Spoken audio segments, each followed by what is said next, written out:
آج جو سیشن ہے وہ بھی حضرت حجت ہی کے بارے میں ہے، اور آج ہم پرسہ دینے کے لیے، ویسے تو ظاہر ہے کہ پرسہ امام زمانہ ہی کی بارگاہ میں ہوتا ہے، اہل بیت کی بارگاہ میں ہوتا ہے، سیدہ کی بارگاہ میں ہوتا ہے، لیکن خاص طور پر آج کا جو پرسہ ہے وہ ہمارے زمانے کے امام کی بارگاہ میں یوں بھی ہے کہ آج ان کے بابا کی شہادت کی مجلس میں ہم یہاں پر جمع ہوئے ہیں، امام حسن عسکری علیہ الصلوۃ والسلام۔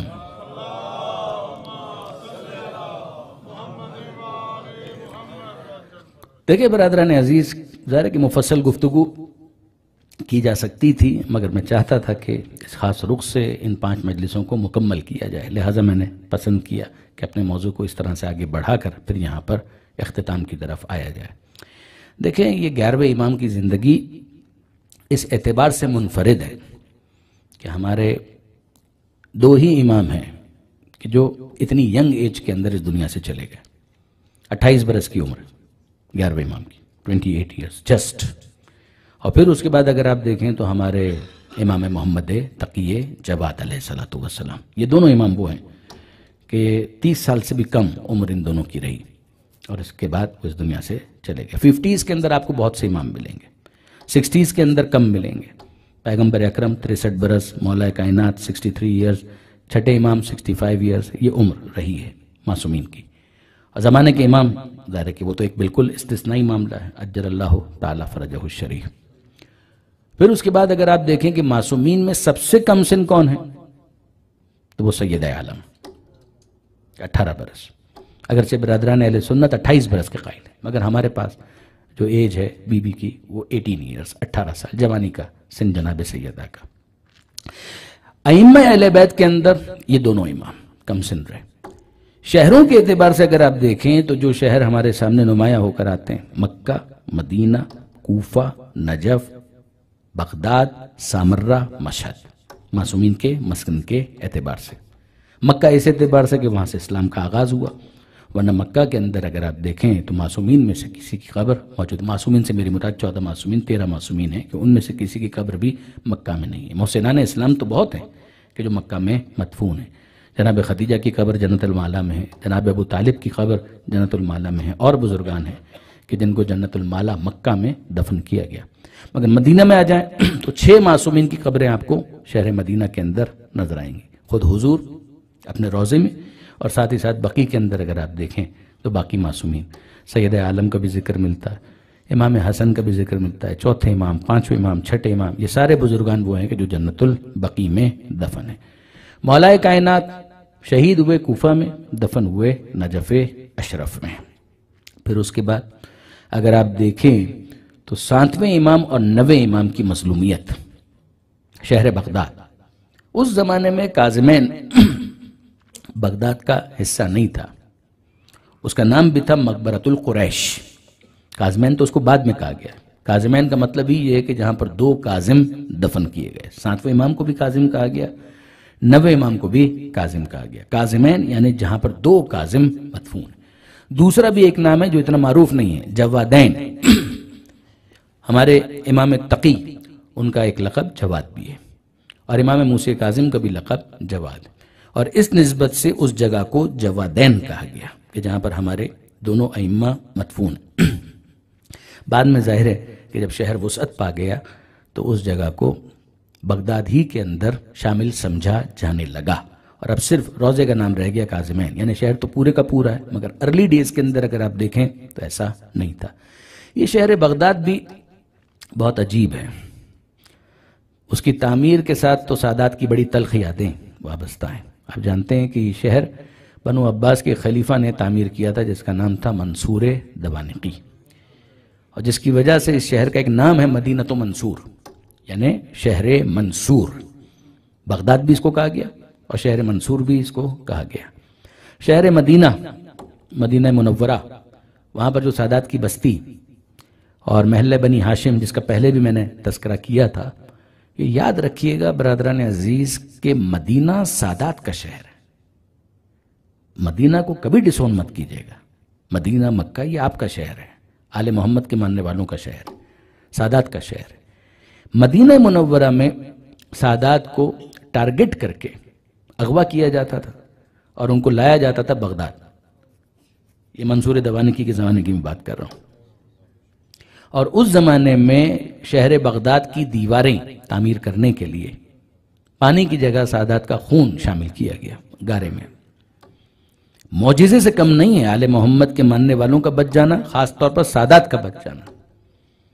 سادات نے بڑی قربانیاں دی ہیں، یعنی صرف ایسا نہیں ہے کہ ہم نسبت کی وجہ سے احترام کرتے ہیں، وہ تو اپنی جگہ پر ہے، مگر طول تاریخ کے اندر آپ دیکھیے تو صحیح کہ سادات نے کیا کیا قربانیاں دی ہیں۔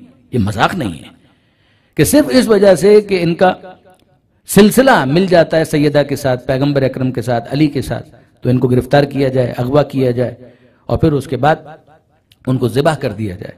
یعنی یہ عجیب ہے، یہ عجیب ایک تاریخ ہے کہ ان کو ذبح کیا جاتا تھا، اور اس دن جتنی دیواریں تعمیر کرنی تھیں اگر وہ تعمیر ہو گئیں تو پھر اس کے بعد اگلے دن کے لیے ان کو زندہ رہنے کا موقع دیا جاتا ہوگا؟ نہیں، اگلے دن کا کوٹا الگ ہے۔ اگلے دن کے لیے جن کو اغوا کیا گیا وہ الگ ہے، ایک سپلائی ہے کہ جو چل رہی ہے، تو اگلے دن تک ان کو باقی نہیں رکھا جائے گا۔ تو ان کو کیا کیا جائے گا کہ دیواروں کے درمیان کھڑا کر کے زندہ دیواروں کو چن دیا جاتا، وہ گھٹ کر وہیں پر شہید ہو جاتے تھے۔ یہ تاریخ ہے، ایسی خونی تاریخ، وحشت سے بھری ہوئی، جناب جی ہاں یہ ہے تاریخ، بغداد شہر کی تاریخ۔ اس شہر بغداد کو تعمیر کیا گیا اور پھر اس کے بعد وہاں پر آبادیوں کا سلسلہ بڑھتا چلا گیا۔ ہمیں نظر آتا ہے کہ پھر اس کے بعد ایک ٹویسٹ آیا جب یہاں پر ان دونوں کے درمیان اجمی اور عربی کا جو جھگڑا تھا، جب وہ بڑھا ہے ہارون رشید کے زمانے میں، اور پھر مامون رشید کا جب اقتدار اسٹیبلش ہوا ہے تو پھر ہم کو نظر آتا ہے کہ شہر طوس مرکز میں آ گیا، خراسان کا صوبہ، اسے ایک امپورٹنس حاصل ہو گئی۔ جیسے کہ مامون رشید کا بیک گراؤنڈ یہ تھا کہ وہ اجمی خنیز سے اس دنیا میں آیا تھا، یعنی ایرانی ماں تھی اس کی، تو اس کو وہاں کے لوگوں نے اس بنیاد کے اوپر کافی سپورٹ کیا تھا۔ اور یہ وہ زمانہ ہے کہ پھر بعد میں بالآخر 8ویں امام وہاں پر گئے، وہاں کے بہت سے لوگ جو آل محمد سے انٹروڈیوس ہوئے ہیں، واقف ہوئے ہیں، اس کے اندر امام علی رضا علیہ السلام کا بہت بڑا کنٹریبیوشن ہے، اس کو یاد رکھیے گا۔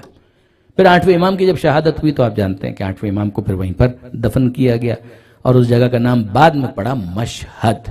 مشہد پہلے اس کو نہیں کہا جاتا تھا، مشہد کا مطلب ہے مقام شہادت، جیسے مقتل، مقتل کا مطلب ہے مقام قتل، کہ جہاں پر قتل کیا گیا۔ اس کو عربی کے اندر کہا جاتا ہے اسم زمان و مکان، یعنی وہ وزن کہ جس کے ذریعے سے کسی ٹائم کو ایکسپلین کیا جائے، ایکسپریس کیا جائے، یا کسی پلیس کو ایکسپریس کیا جائے۔ تو مشہد یعنی مقام شہادت، مقتل مقام قتل، مجلس بیٹھنے کی جگہ، ایک ایسی جگہ کہ جہاں پر اجتماع ہو، وہ بھی اس میں مکان کے عنوان سے۔ تو بعد میں اس جگہ کو جس کو ہم آج مشہد کہتے ہیں، یہ نام اس کو بعد میں دیا گیا۔ یہ ایک اور شہر ہمارے سامنے آ گیا جو معصومین کے تعلق سے بڑی امپورٹنس رکھتا ہے۔ پھر اس کے بعد ایک اور شہر تعمیر کیا گیا آب و ہوا کے لیے، کہ آب و ہوا کی بہتری کے عنوان سے، اور وہ شہر تھا سر من رآ۔ یہ شہر تعمیر کیا گیا۔ متوکل عباسی نے اس کی تعمیر کے اندر بہت زیادہ ایفرٹس کی۔ سر من رآ، اسی کو شارٹ کر کے کہا جاتا ہے سامرہ، سامرہ یا سر من رآ، یہ پورا ایک جملہ ہے۔ سر من رآ اس کا مطلب ہی یہ، سر سرور سے، سر من خوش ہوا وہ، رآ ہو کہ جس نے اس کو دیکھا، یعنی اس کی آب و ہوا، اس کی بناوٹ، اس کا انداز ایسا ہے کہ جو اس کو دیکھتا ہے خوش ہوتا ہے، اس وجہ سے اس کو کہا گیا سر من رآ۔ دوسرا نام سامرہ۔ جب اس شہر کو آباد کیا گیا تو پھر خلافت کا دارالخلافہ وہاں پر منتقل کیا گیا، اور ایز اے ریزلٹ ہمارے یہ امام 10ویں امام، امام علی النقی علیہ السلام،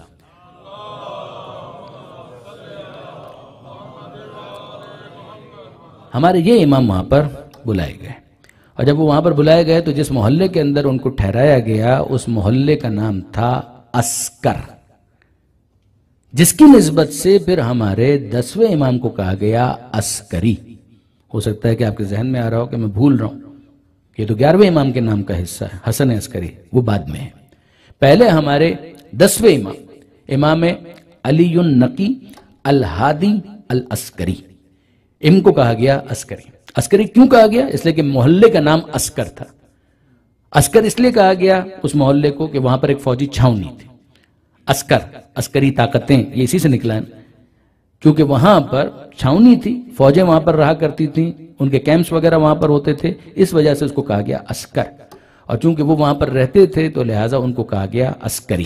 پھر وہی گھر کہ جو 10ویں امام کا تھا پھر بعد میں 11ویں امام کا قرار پایا، پھر وہی گھر بعد میں 12ویں امام کا بھی قرار پایا، وہی گھر بعد میں 12ویں امام کا مقام غیبت بھی قرار پایا، اور وہی گھر پھر بعد میں 11ویں امام کا 10ویں امام کا مزار بھی قرار پایا۔ آپ میں سے وہ احباب کہ جو عراق کی زیارتوں کے لیے جا چکے ہیں وہ اس بات کو جانتے ہیں کہ وہاں پر اس ایک احاطے کے اندر آپ کو امام علی نقی کی قبر بھی ملے گی، امام حسن عسکری کی قبر بھی ملے گی، جناب حکیمہ خاتون کی بھی قبر ملے گی، جناب نرجس خاتون کی بھی قبر ملے گی۔ جناب نرجس خاتون جو زمانے کے امام کی والدہ ہیں اور جناب امام حسن عسکری علیہ السلام کی زوجہ ہیں۔ جناب حکیمہ خاتون جن کا بہت تذکرہ ملتا ہے زمانے کے امام کی ولادت کے مراحل میں کمک اور مدد کے عنوان سے، کہ جن کو روک لیا تھا 11ویں امام نے کہ آپ رک جائیے، نرجس کو آپ کی ضرورت ہوگی۔ تو یہ جناب حکیمہ خاتون، ان کی قبر بھی وہیں پر ہے۔ یہ سب اصولی طور پر کیا ہے؟ یہ ایک مکان ہے۔ یہ مکان کس کا تھا؟ ارلیئر یہ امام علی نقی کا تھا، بعد میں امام حسن عسکری کا، بعد میں زمانے کے امام کا۔ جو سرداب ہے اس سرداب کو امام زمانہ سے ایک نسبت خاص ہے، جیسے کہ وہیں سے امام کی غیبت کا آغاز ہوا۔ یہ ایبسولوٹلی رانگ کہ زمانے کے امام کے بارے میں ہمارا کوئی ایسا عقیدہ ہے کہ امام وہیں پر رہے یا وہیں پر روپوش رہے، نہ، ہم زمانے کے امام کو اس طرح سے محدود اور مقید نہیں سمجھتے۔ غیب میں ہونے کا یہ مطلب نہیں ہے کہ انسان معطل ہو جائے یا سسپینڈ ہو جائے۔ غیب میں ہونے کا مطلب یہ ہے کہ دوسروں کے لیے آشکار نہیں ہے کہ وہ کون ہیں، مگر جو ہیں وہ اپنا کام کر رہے ہیں۔ بہت سے لوگ ہوتے ہیں فزیکلی موجود ہوتے ہیں، ان کی شخصیت پردہ غیبت میں ہوتی ہے۔ یاد رکھیے گا، اب ظاہر ہے کہ یہ تو اپنی جگہ ایک مفصل اور تفصیلی موضوع ہے، ممکن ہے پھر کبھی یا بعد کے سیشن کے اندر اس پر کوئی گفتگو ہو، لیکن یہ کہ یہ اصولی بات یاد رکھیے گا کہ زمانے کے امام کو ہم کسی غار کے اندر محدود نہیں سمجھتے، زمانے کے امام کو ہم کسی آئی لینڈ کے اندر یا جزیرے کے اندر بھی محدود نہیں سمجھتے۔ زمانے کے امام ہیں، وہ اپنے کاموں کو انجام دے رہے ہیں۔ غیبت میں ان سے استفادے کے لیے جو معصوم نے بات بیان کی اس کو ہمیشہ یاد رکھیے گا کہ جس طرح سے سورج بادلوں کی اوٹ میں ہو تب بھی اس کی روشنی پہنچتی رہتی ہے، اس کی غیبت استفادے میں مانے نہیں ہے، اسی طرح سے پردہ غیبت زمانے کے امام سے استفادے میں مانے نہیں ہے۔ اب یہ جو 11ویں امام کا جو معاملہ ہے، 11ویں امام حسن عسکری علیہ السلام، اس زمانے کے اندر بھی اگر آپ دیکھیں تو امام کو یقیناً قید و بند کی صعوبتوں کا بھی شامل ہے، مگر آپ پریکٹیکلی دیکھیے سیرت کی کتابیں اس بات کے اوپر گواہی دیتی ہیں۔ تصوف اگر باطل انداز سے سامنے آئے تو امام اس کو کاؤنٹر کر رہے ہیں۔ اگر اس زمانے کے اندر فلسفے کے نام پر دھوکہ دینے کی کوشش کی جائے تو اسحاق کندی کا بہت مشہور مناظرہ جو امام نے اپنے ایک شاگرد کے ذریعے سے اس کو جواب بھجوایا تھا اور اس نے یقیناً حق پسندی کا ثبوت دیا تھا، اس نے سرنڈر کیا تھا، وہ بھی پڑھنے والا پورا واقعہ۔ ثنویہ جو 2 خداؤں کے قائل تھے، ان کے لیے جو امام نے باتیں کی ہیں وہ لکھی ہوئی ہیں، موجود ہیں، پڑھنے سے تعلق رکھتی ہیں۔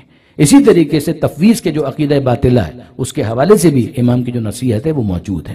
یہ تمام تر چیزیں 11ویں امام نے اپنے اس مختصر دور امامت کے اندر، خود امام کی زندگی 28 برس، 11ویں امام کی میں بات کر رہا ہوں 28 ایئرز۔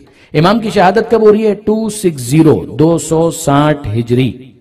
اس میں امام کی امامت کا آغاز ظاہری اعتبار سے کب ہو رہا ہے؟ کہ جب ہمارے امام علی النقی علیہ السلام کی شہادت ہوئی، that is 254، یعنی 6 سال امامت کا پیریڈ ہے ہمارے اس 11ویں امام کی امامت کا پیریڈ 6 ایئرز۔ مگر ان 6 سالوں کے اندر امام نے غیر معمولی کام انجام دی۔ مختلف علاقوں کے اندر سفرا بھی ہیں، امام کے نائبین بھی ہیں، وکلا بھی ہیں، وہ کام بھی کرنا ہے۔ یعنی وہ جو بعد میں زمانے کے امام کے نائب خاص قرار پائے، جناب عثمان ابن سعید، یہ خود 11ویں امام کے بھی نائب خاص تھے اور ان سے پہلے 10ویں امام کے بھی نائب خاص تھے۔ یعنی یاد رکھیے گا ہماری چین کہیں بریک نہیں ہوتی ہے، یہ بہت امپورٹنٹ، اس بات کو یاد رکھیے گا کہ جو ہمارا سلسلہ ہے تسلسل کے ساتھ آپ اس کو متصل کر سکتے ہیں ائمہ اہل بیت کے ساتھ۔ مجھے یاد ہے علامہ رشید ترابی اس پر بڑا ناز کیا کرتے تھے، وہ فرمایا کرتے تھے کہ ابھی اگر میں شروع کروں، اور کئی مرتبہ انہوں نے اس کا اظہار بھی کیا کہ میں اگر اپنے سلسلہ روایت کو بیان کروں تو میں اس سلسلہ روایت کو پہنچا سکتا ہوں 8ویں امام تک، 6 امام تک، مولا کائنات تک، پیغمبر اکرم تک۔ اور انہوں نے باقاعدہ اس کا مظاہرہ کیا بھی، اور یہی چیز شہید آیت اللہ مرتضی مطہری انہوں نے بڑے افتخار کے ساتھ اس بات کو لکھا۔ وہ فرمایا کرتے تھے کہ ہمارا سلسلہ کہیں پر بھی معطل نہیں ہے۔ اگر میں اپنے استاد جناب آیت اللہ بروجردی سے شروع کروں کسی حدیث کی روایت کو، تو یاد رکھیے گا کہ جب میں بیان کروں گا تو وہ سلسلہ اپنے استاد سے شروع کروں گا اور وہ سلسلہ منتہی ہو جائے گا 6 امام تک، اور 6 امام سے وہ مولا کائنات تک۔ اور جب ملائے کائنات تک تو پھر پیغمبر اکرم تک، اور جب پیغمبر اکرم تک تو اس کا مطلب یہ ہے کہ جبریل سے ہوتا ہوا یہ معاملہ خدا تک چلا گیا۔ جو مکتب آل محمد کا ہے یہ یاد رکھیے گا، یہ کسی کمزور بنیاد پر نہیں ہے، یہ کمزور بنیادوں پر نہیں ہے، اس کی فاؤنڈیشن بہت اسٹرانگ ہے، اس کی بنیادیں بہت مضبوط ہیں۔ اس کے اندر 11ویں امام کا اپنا ایک رول ہے، 11ویں امام کا اپنا ایک کنٹریبیوشن ہے۔ امام نے تفسیر کا کتنا ذخیرہ دیا ہوگا کہ آج بھی تفسیر امام عسکری علیہ السلام کے نام سے ایک نسخہ موجود ہے۔ تحقیق اپنی جگہ پر، تحقیق کے دروازے کبھی بند نہیں ہوتے کہ یہ چیک کر لیا جائے کہ اس میں کون سی بات معتبر ہے کون سی معتبر نہیں ہے، مگر آپ اندازہ کیجئے کہ 11ویں امام نے تفسیر کا اتنا بڑا ذخیرہ تو دیا کہ جس کے نتیجے میں وہ نسخہ ہمارے سامنے آ گیا، جو ہمارا ایک اجتماعی ہیریٹیج بنتا ہے علمی اعتبار سے، اس میں ہر امام نے اپنا اپنا کنٹریبیوشن پیش کیا ہے۔ نہج البلاغہ علی مرتضیٰ، صحیفہ علویہ مولا کائنات، خطبہ فدق جناب سیدہ، یعنی خطبہ فدق کی جو مناظرانہ حیثیت ہے وہ اپنی جگہ پر، مگر اس کا ابتدائیہ ذرا دیکھیے تو آپ کو عقائد اور اعمال اور اخلاق کی کتنی چیزیں وہیں سے نکلتی ہوئی نظر آتی ہیں۔ چوتھے امام صحیفہ کاملہ رسالۃ الحقوق، چھٹے امام، پانچویں امام، آپ کی کون سی کتاب ایسی ہے جو قال الباقر اور قال الصادق سے خالی ہے؟ کافی سے شروع کریں، من لا یعذر، تہذیب، استبصار، جس کتاب کو اٹھا کر دیکھیں آپ کو ملے گا۔ آٹھویں امام عیون اخبار رضا آپ کو ملے گا۔ اسی طریقے سے تفسیر امام عسکری تک ہر امام نے اپنا اپنا کنٹریبیوشن پیش کیا ہے کہ جس کے بعد مکتب آل محمد اتنا رچ محسوس ہوتا ہے کہ آپ روایات کو اگر خالی کمپیر کرنا شروع کریں، یعنی اب یہ بات لمبی ہو جائے گی لیکن نہیں، بہرحال ایک جملہ تو میں ضرور عرض کروں گا۔ کبھی آپ اس رخ سے غور کیجئے گا، میرے لیے محترم برادران اہل سنت بہت محترم ہے، میں ان کا احترام کرتا ہوں، یقین جانیے، اور میں اتحاد کا قائل بھی ہوں، لیکن یہ کہ بہرحال یہ حقیقتیں تو اپنی جگہ پر ہیں نا، کہ ذرا دیکھیے کہ جو صحاح ستہ، جو 6 کتابیں ہیں، ان 6 کتابوں کے اندر اگر آپ ریپیٹیشن کو ہٹا دیں، تکرار کو ہٹا دیں، اور ہماری 4 کتابیں ہیں اصول 4 جو کہلاتی ہیں، الکافی، من لا یعذر، تہذیب اور استبصار، شیخ قلینی، شیخ صدوق اور شیخ طوسی کی 2 کتابیں، ایز اے ریزلٹ 4 بکس، اور وہاں پر 6 کتابیں۔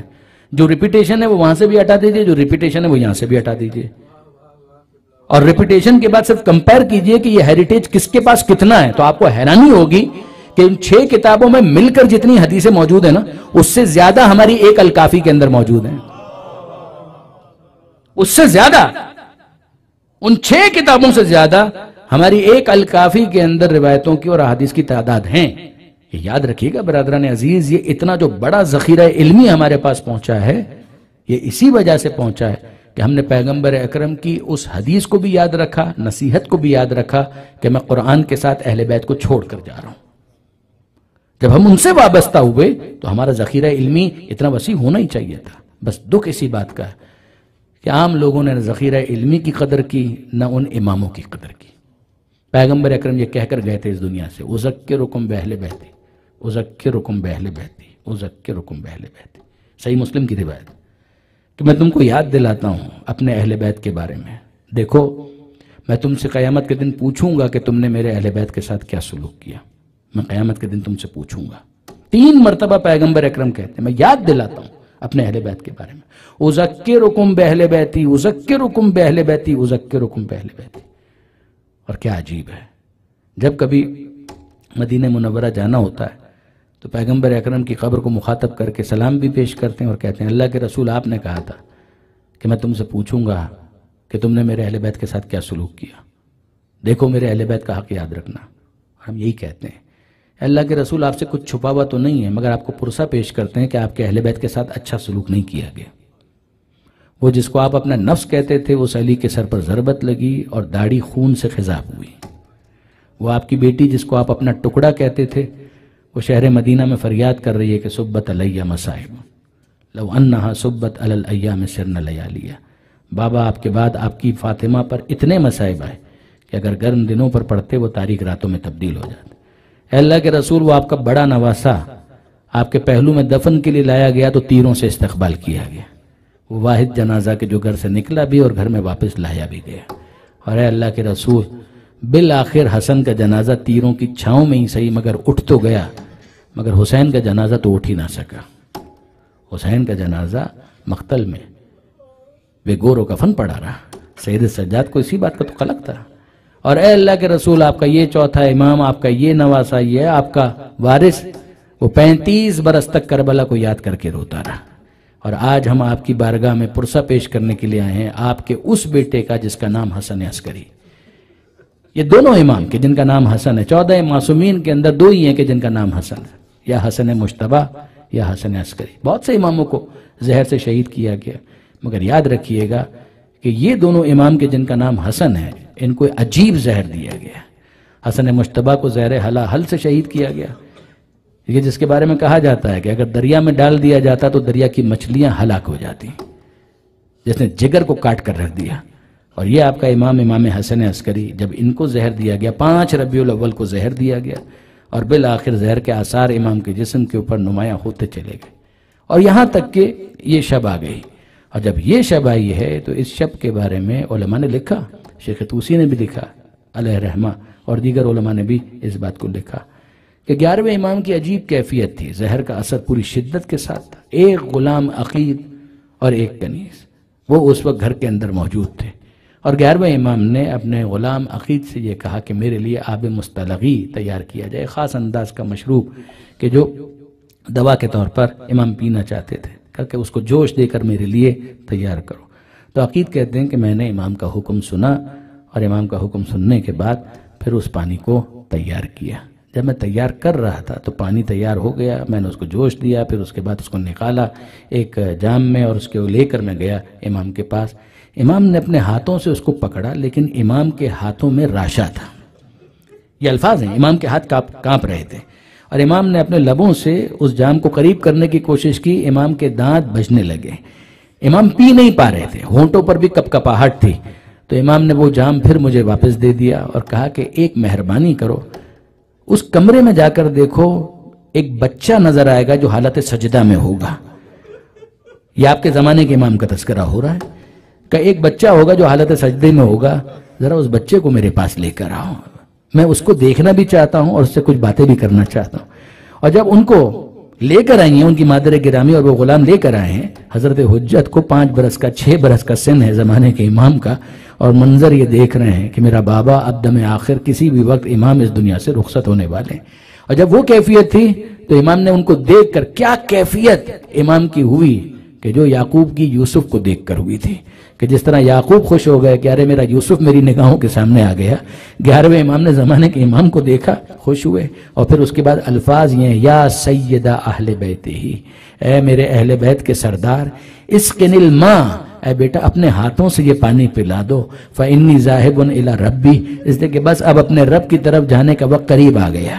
زمانے کے امام اس موقع پر اس گلاس کو، اس مشروب کو تھامتے ہیں اور اپنے ہاتھوں سے 11ویں امام کو وہ پانی پلاتے ہیں.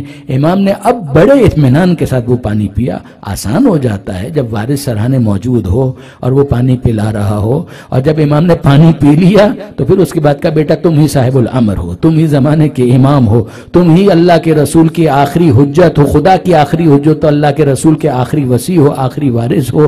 اب یہ کام سارے تمہارے سپرد ہیں، مگر بیٹا ایک زحمت اور ہے، مجھے ذرا نماز پڑھا دو، مجھے ذرا نماز پڑھا دو. اور اس کے بعد الفاظ یہ ہیں، مندیل کا لفظ آیا کہ رومال کو بچھایا گیا، 11ویں امام کی گود میں رکھا گیا، اور اب حضرت حجت پانی ڈالتے جاتے ہیں اور 11ویں امام وضو کرتے ہیں. جہاں 11ویں امام نہیں کر پاتے وہاں زمانے کے امام نے خود وضو کروایا. یہاں تک ملتا ہے کہ مسح کرنے میں زحمت ہو رہی تھی تو زمانے کے امام نے آگے بڑھ کر ہاتھوں کو درست کیا اور اس کے ساتھ پھر مسح کروایا، سر کا مسح، پیر کا مسح. اور پھر 11ویں امام نے نماز بیٹھ کر پڑھی. یہ عالم محمد کے گھرانے میں قیامت ہے، بیٹھ کر نماز پڑھنا. آپ کو یاد ہوگا کہ بہت کم آپ کو ایسی مثالیں ملیں گی. فاطمہ زہرا شہادت سے پہلے بیٹھ کر نماز پڑھ رہی تھی. دمشق کے زندان کے اندر جناب زینب کبریٰ بیٹھ کر نماز پڑھ رہی تھی. اور یہاں پر 11واں امام کا بیٹھ کر نماز پڑھی، فجر کی نماز پڑھی. علامہ رشید ترابی فرمایا کرتے تھے کہ 11ویں امام نے پیشانی سجدے میں رکھی اور پروردگار عالم کی بارگاہ میں آخری جملہ کہا، اے معبود میں نے تیری عبادت کا کچھ حق ادا کرنے کی کوشش کی، تو اس عبادت کو اپنی بارگاہ میں قبول فرما. بس عزیزوں، یہ 11ویں امام کا سجدہ اور وہ حسین کا سجدہ، یہ 11ویں امام کا وارث جو سرحانے موجود ہے، اور وہ حسین کا نصیب اور حسین کی قسمت۔ اے زمانے کے امام، آپ کو پرسہ پیش کرتے ہیں، آپ کے بابا کا پرسہ پیش کرتے ہیں۔ اے 11ویں امام، آپ بڑی مظلومیت کے ساتھ شہید ہوئے، مگر مولا پھر بھی خوش نصیب رہے، آپ کا بیٹا آپ کے سرحانے موجود تھا، آپ کو وقت آخر اپنے بیٹے کے پاس نہیں جانا پڑا، آپ اپنے بیٹے کے ہاتھوں سے پانی پی رہے تھے، آپ کا بیٹا آپ کی کمک کر رہا تھا، آپ کو اپنے بیٹے کو اٹھانا نہیں پڑا۔ مگر زمانے کے امام، آپ سے کیا چھپا ہوا ہے کہ آپ کے جد حسین مظلوم پر کیا عجیب وقت آیا تھا کہ جب وقت آخر میدان میں جا رہے ہیں تو سید سجاد بابا کے پاس نہیں آ سکتے، حسین مظلوم کو اپنے بیٹے کے پاس جانا ہے۔ اور عجیب سوال اور جواب ہے کہ جو ہمیں سنائی دیتے ہیں، کتابوں میں ملتے ہیں کہ سید سجاد کہتے ہیں بابا حبیب ابن مظاہر کیا ہوئے؟ کہا بیٹا قد قتلا، وہ مارے گئے۔ کہا بابا مسلم بن اوسجہ کا قد قتلا، بیٹا مارے گئے، بس اتنا سمجھ لو لیس فی الخیام رجل الا انت وانا، اب خیموں میں مردوں میں یا تم باقی بچے ہو یا میں باقی بچا ہوں۔ اور اس موقع پر سید سجاد نے کہا پھوپھی اماں ذرا میرا عصا تو مجھے دیجئے گا۔ تو جناب زینب کہتی ہیں بیٹا عصا کا کیا کرو گے؟ کہا آپ نے دیکھا نہیں میرا بابا کتنا اکیلا ہو گیا، میرا بابا کتنا تنہا ہو گیا، میں عصا کے سہارے سے ٹیک لگا کر میدان میں جاؤں گا اور پھر تلوار سے اپنے بابا سے دفاع کروں گا۔ مگر حسین نے اس وقت روک دیا، نہیں میرے لال سید سجاد، یہ جہاد تمہارے لیے نہیں ہے، بالآخر کربلا کا جہاد جہاد اصغر ہے، تمہیں تو کوفہ اور شام کو فتح کرنا ہے، وہ جہاد جہاد اکبر ہے، لے جاؤ پھپھیوں کو، لے جاؤ بہنوں کو، لے جاؤ بیویوں کو، یہاں پر حسین کا فریضہ مکمل ہوا، بیٹا اب تمہارا فریضہ شروع ہوتا ہے۔ اور واقعاً سید سجاد کوفہ اور شام کو فتح کر کے کربلا میں سلام کر کے جب مدینہ منورہ پہنچے ہیں، اور کل جہاں بات رکی تھی کہ بشیر نے اعلان کیا اور اب سب کے سب باہر آنا شروع ہوئے اور پوچھتے ہیں اے بشیر بتاؤ وہ قافلہ ہے کہاں پر؟ جب پتہ چلا مدینہ کے باہر منتظر ہیں تو سب کے سب وہاں پر پہنچے، اور عبداللہ ابن جعفر طیار، یہ جناب زینب کے شوہر ہیں، سوال کرتے ہیں کوئی مجھے بتائے گا میری زوجہ زینب کس خیمے میں ہے؟ تو کسی نے کہا اے عبداللہ یہ جناب زینب کا خیمہ ہے۔ عبداللہ اس خیمے میں گئے، ایک بی بی نظر آئی، چہرے کو جھکایا اور معذرت کرتے ہوئے باہر آئے، بی بی کسی نے مجھے کہا تھا کہ یہ میری زوجہ کا خیمہ ہے، ورنہ میں کسی غیر خاتون کے خیمے میں اس طرح سے داخل نہیں ہوتا۔ تو جناب زینب نے پیچھے سے آواز دی عبداللہ یہ کون سا دن آ گیا؟ عبداللہ یہ کون سا دن آ گیا کہ شوہر اپنی بیوی کو نہیں پہچان پا رہا؟ مگر اے شہزادی زینب عبداللہ کا کیا قصور ہے؟ 1 سال کی قید کے بعد چہروں کے رنگ تبدیل ہو گئے، عبداللہ پہچان نہیں سکے، اور ایسے میں فاطمہ صغرا کیا کر رہی ہیں؟ فاطمہ صغرا سب کچھ سن لیا، آنسو بہا لیے، اور اب فاطمہ صغرا آئیں جناب رباب کی گود میں کچھ تلاش کر رہی ہیں، نظر نہیں آیا، ڈھونڈ رہی ہیں، نظر نہیں آیا، آگے بڑھی جناب زینب کی گود میں ڈھونڈنے لگی، نظر نہیں آیا، لیلا کی گود میں ڈھونڈ رہی ہیں، نظر نہیں آیا، کسی نے پوچھا صغرا ڈھونڈ کیا رہی ہو؟ اے صغرا کس کی تلاش ہے؟ کہا آپ نے مجھے کہا میرا بابا مارا گیا، میں نے صبر کیا، آپ نے کہا میرا چچا عباس مارا گیا، میں نے صبر کیا، آپ نے کہا میرا بڑا بھائی علی اکبر مارا گیا، میں نے صبر کیا، مگر میرا ننھا بھائی علی اصغر اسے تو کسی نے قتل نہ کیا ہوگا، اب تو کافی بڑا بھی ہو گیا ہوگا، میں اپنے اصغر بھیا کو ڈھونڈ رہی ہوں کہ وہ تو میرے ساتھ کھیلے۔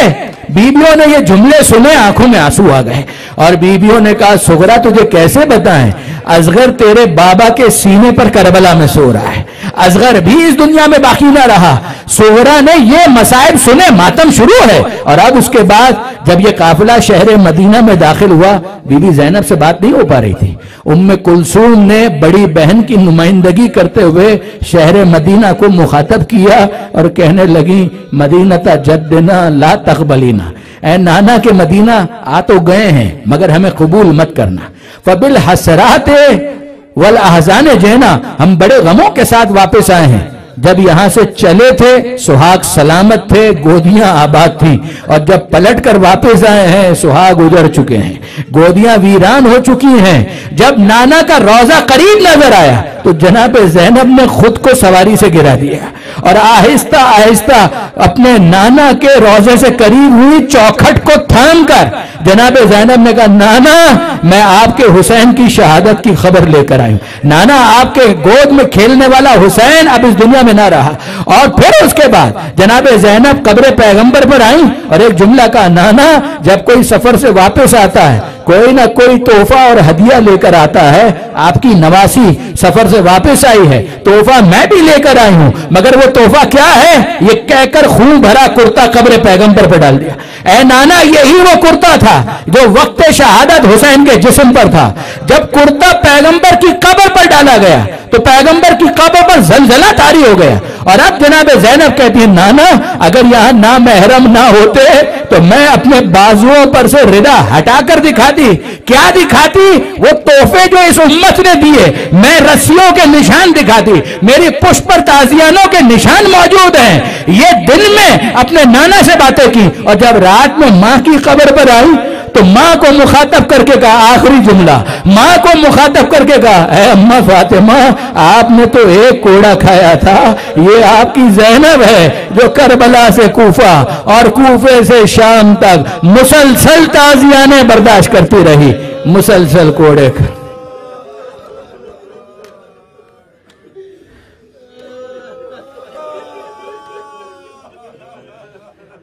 الا لعنت اللہ علی الظالمین وسيعلم الذين ظلموا أي منقلب ينقلبون. بار الہ, اس قلیل توسل کو اپنی بارگاہ میں قبول فرما. ان آنسوؤں کو جناب سیدہ کے رومال میں جگہ عطا فرما. بانیان حاضرین منتظمین کی توفیقات میں اضافہ فرما. اے مالک, تجھے واسطہ محمد و آل محمد کا, بیماروں کو شفا عطا فرما, بے روزگاروں کو رزق حلال عطا فرما, جو برسر روزگار ہیں برکت عطا فرما, جو بے اولاد ہیں انہیں اولاد صالح عطا فرما. اے پروردگار, ہمارا نام بی بی کی دعاؤں میں شامل فرما. اے مالک, ہم گنہگار ہیں, ہم خطاکار ہیں, ہمارا کوئی دعویٰ نہیں ہے اے پروردگار, مگر اتنا ضرور ہے ہم حسین کے چاہنے والے ہیں. اے پروردگار, ہم پنجتن کے ماننے والے ہیں, ہم تیرے حبیب کے ماننے والے ہیں. اے پروردگار, تجھے واسطہ تیرے حبیب کا, تجھے واسطہ پنجتن پاک کا. ہم نے جو عزاداری کی وہ ناقص عزاداری ہے. ہم کیا اور ہماری عزاداری کیا, ہم کیا اور ہمارا رونا کیا, ہم کیا اور ہمارا ماتم کیا, مگر بس اے پروردگار, اپنا نام عزاداروں میں شامل کروانے کے لیے ہم نے یہ کچھ کوشش کی. یہ اس قابل نہیں ہے کہ ہم تیری بارگاہ میں پیش کر سکیں, شہزادی کی بارگاہ میں پیش کر سکیں, لیکن بہرحال اے پروردگار, تیری رحمت سے کیا بعید ہے, جناب سیدہ کے کرم سے کیا بعید ہے. اے مالک, اس ناقص عبادت کو اپنی رحمت کے صدقے میں بطور کامل قبول فرما. اے پروردگار, تجھے واسطہ محمد و آل محمد کا, حسین کے لیے بچھائے گئے فرش پر آ کر ہم نے عزاداری کی. مالک, ہم سب کو حسین کے روضے کی زیارت بھی نصیب فرما. اے مالک, تجھے واسطہ محمد و آل محمد کا عزاداری, عزاداروں, عزاخانوں کی حفاظت فرما. زمانے کے امام کے ظہور میں تعجیل فرما, ہمیں ان کے آبانوں انصار میں شمار فرما. ربنا تقبل منا انکا انت السمیع العلیم وتب علینا انکا انت التواب الرحیم.